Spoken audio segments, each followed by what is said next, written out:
Manā ginekologa praksē viena no visbiežāk sastopamām vecuma grupām ir sievietes pēc 45 gadu vecuma.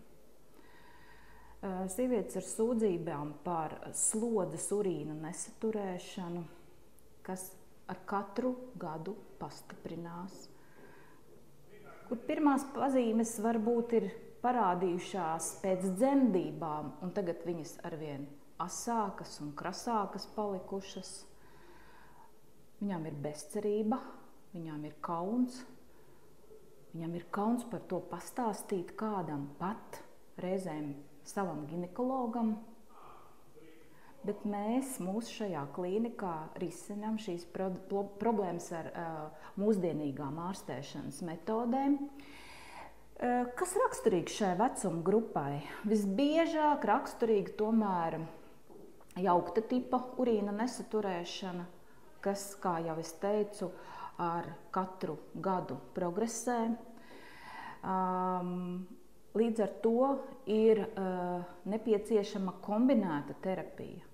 Tas ir ne tikai lāzerterapija. Tās var būt vai nu antibakteriālās svecītes, vai pat hormonālās svecītes makstī. Tās varētu būt injekcijas, kā PRP, PRF.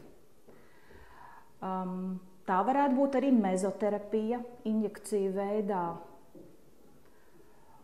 Protams, man ļoti patīk lāzerterapija, kas dod ļoti augstus rezultātus, un sieviete pēc šīs terapijas ir apmierināta.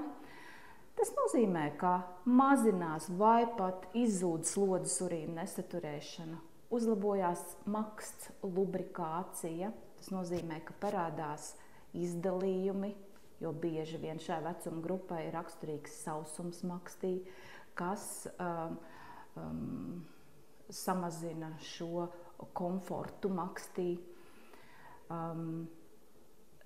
paaugstinās maksas tvirtums, ir stingrības sajūta, un līdz ar to uzlabojās seksuālās attiecības.